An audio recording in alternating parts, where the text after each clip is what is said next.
Word, part of Lovechurch Online, and my name is Jeff.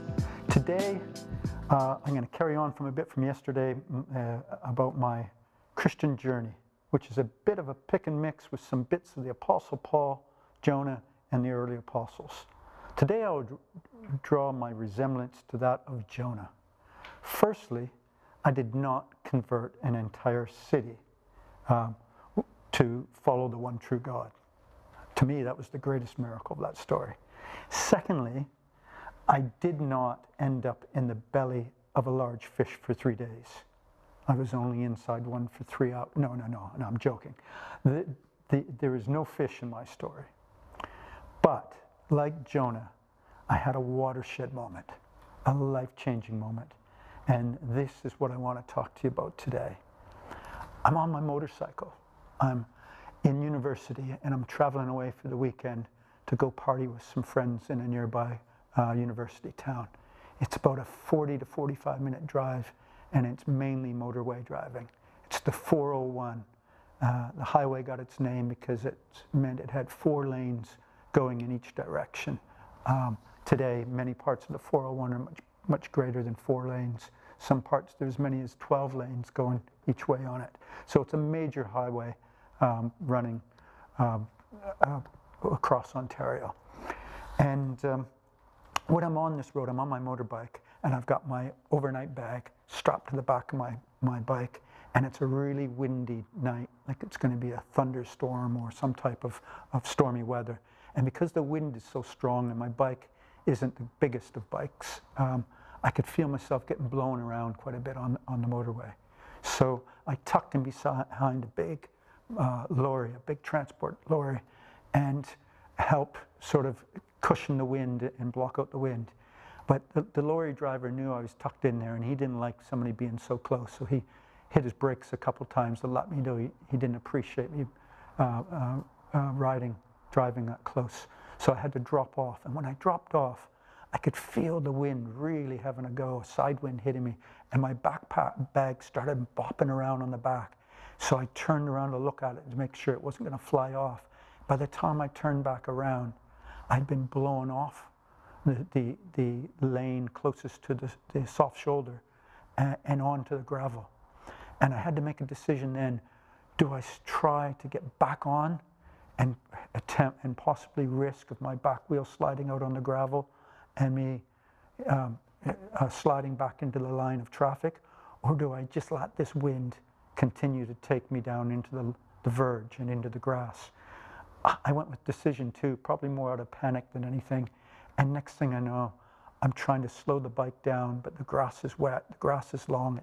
It's at least pretty near a meter high in grass. It's very long, and I'm bouncing through this grass, and I'm sliding. And next thing I know, I figured I must have got the bike maybe down to, I was driving at 70 at the time. I probably got it down to close to 60. I hit a big clump, like a big mound of dirt that I didn't expect, and I was gone.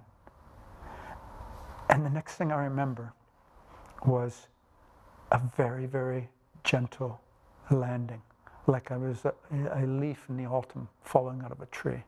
That's all I remember. And then I looked up and thought, I must have hit the ground so hard I was unconscious.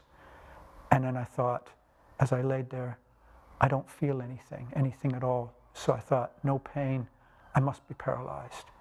So immediately tears came to my eyes, and I started quivering of the lip and thinking, oh God, why me? And then I realized that I could move my feet.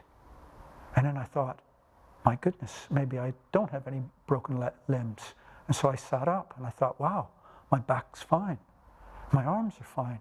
And then I jumped to my feet, and the quivering and the crying immediately stopped, and I started running around, embarrassed now, as traffic was going very slow, looking at this motorcyclist that just went flying off the road and ended up now walking around looking for his motorbike in long grass. But nobody actually stopped. They just slowed down, and they could obviously see that he looks all right. He's looking around for his bike. And when I went over to get my motorcycle, it was completely, the front end was completely totaled.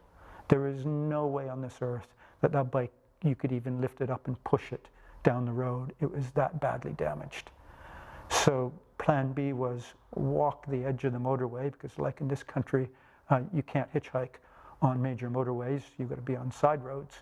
So I walked all the way down to the next junction and went over the other side of the road and hitchhiked back to where I was originally from to send somebody out to recover my motorcycle. I think it was probably not until the next day.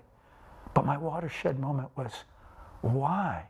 Why did God decide at that moment, when I was going to go off and party with some friends, he was going to miraculously and supernaturally carry me to the ground, set me to the ground, and protect me?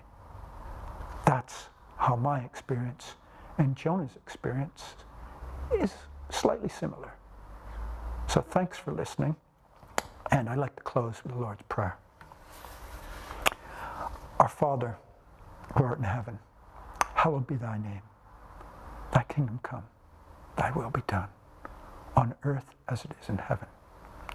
Give us this day our daily bread, and forgive us our sins as we forgive those who sin against us. And lead us not into temptation, but deliver us from evil. For thine is the kingdom, the power, and the glory, forever and ever. Amen.